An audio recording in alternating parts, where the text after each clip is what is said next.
Now time for the 7 things you'll be talking about today. Number 7.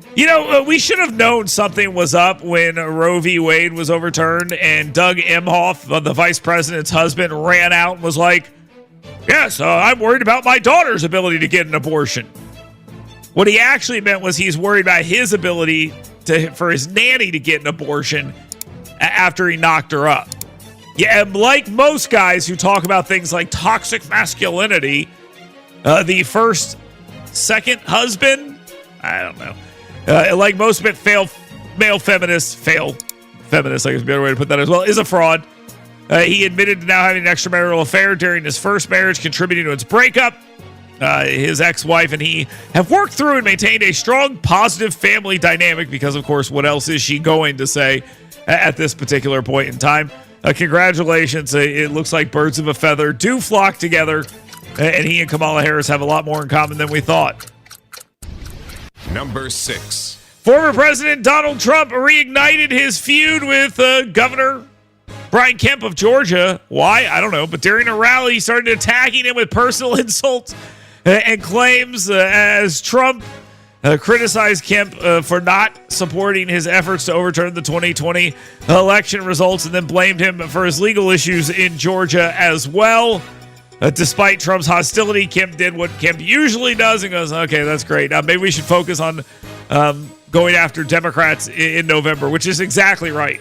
It's exactly right. We should focus on November. Trump, you want to continue fighting this? Fine. Can you do it after November 5th? Like, until now, can we just focus on Kamala Harris and her record? That's what Kemp is saying. J.D. Vance expressed confidence in Georgia's election security during an interview on Fox News as well. So just a dumb mistake by Trump there. Number 5. UK's immigration issue is boiling over after multiple children are murdered in an English dance class. American media declares, of course, they are far right, to which I say, yeah, probably. Yeah, that's exactly right. They probably are far right. And because the right wing seems to be the only one that cares about immigration. Now, I mean, the general populace cares about it, but the far right seems to be the only ones that are openly pissed off about it enough to say anything about it and say the unpolite things that need to be said about this. The government in the UK is doing what our government does. Cracks down on the people upset over immigration issues while allowing marauding immigrants to do basically whatever they want and treating them with care and concern. One group of Muslim men were told they would not be prosecuted if they put their illegal weapons back in their mosques. While natives are being told they will regret their anger. That's a quote by the Prime Minister. You will regret this. Number 4. The Alabama Cannabis Commission, the Alabama Medical Cannabis Commission, the appropriate name, has been criticized again for operating outside of the law. I am the law.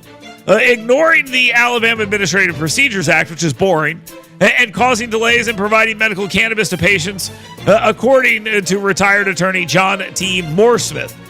The Alabama Administrative Procedures Act, established to ensure fairness, transparency, and public access in state agencies, has been disregarded by Alabama's Medical Cannabis Commission, which has conducted its operations in secrecy and denied due process to licensed applicants, which is why it's gotten absolutely nowhere. This behavior obviously undermines trust in government and highlights the need for accountability and adherence to established legal procedures.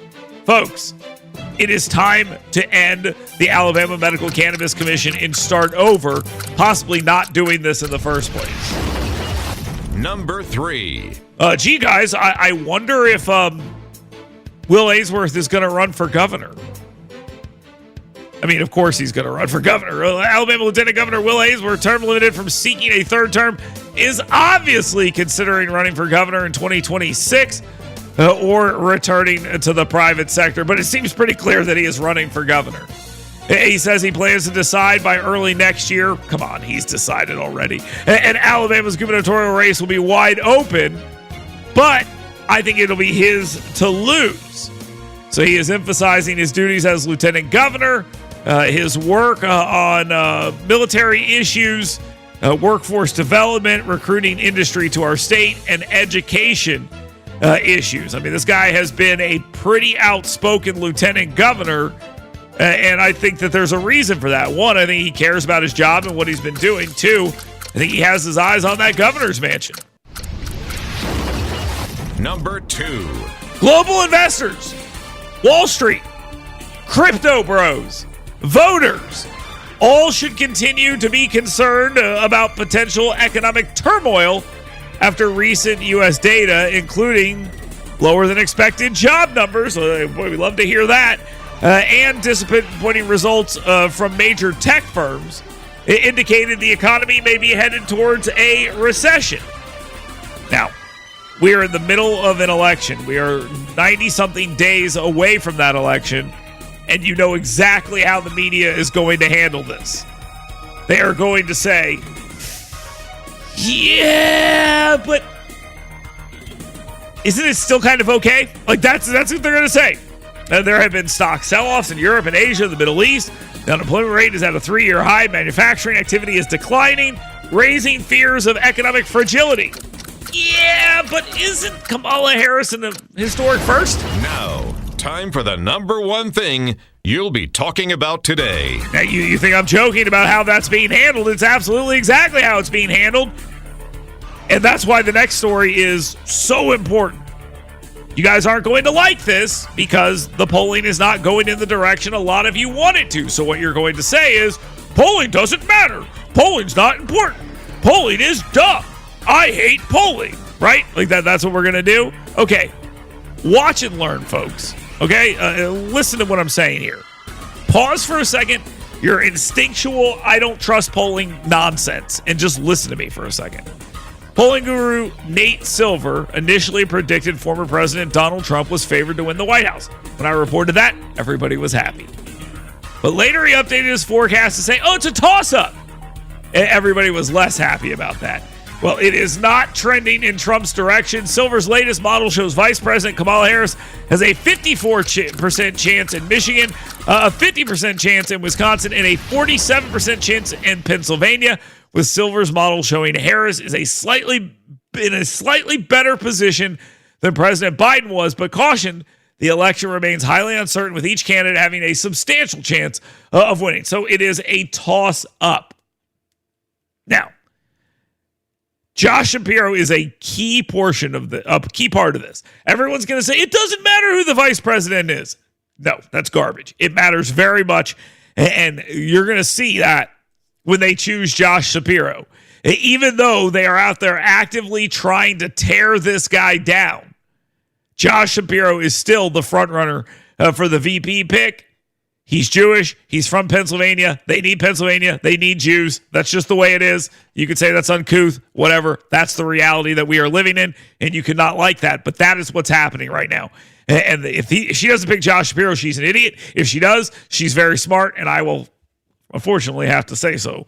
But that is a smart choice, and that's exactly where everything is right now. Unfortunately, I think that's what's going to happen. You're seeing the knives out. He wrote some article when he was in college about how the Middle East peace is going to be impossible with bloodthirsty Palestinians. He's not wrong. As we're seeing here 30 plus years later, we have John Fetterman hates him, apparently. There's a lot going on here trying to stop Josh Shapiro. The momentum, though, I think is in his direction. We'll see where all of it goes. We'll see what happens with that. And, of course, we can continue to see it right here on WVNN, where you can weigh in. QC Kinetics free speech phone lines. That's an important number to get into. 866-494-WVNN. You can also get in here on the scoutpestcontrol.com WVNN hot take text line. Get your thoughts in on the economy, on Kamala Harris, on Donald Trump fighting with Brian Kemp. All of that, and get your questions in for 10 with him at 866-494-WVNN. And you can also email me. You've got mail. Dale at WVNN.com. Always a great way to get in, an easy way to get in, so do that as well. Dale at WVNN.com. We will continue next. Get WVNN's Dale Jackson's 7 Things You Should Be Talking About Today right in your email box every morning. Go to yellowhammernews.com and sign up today.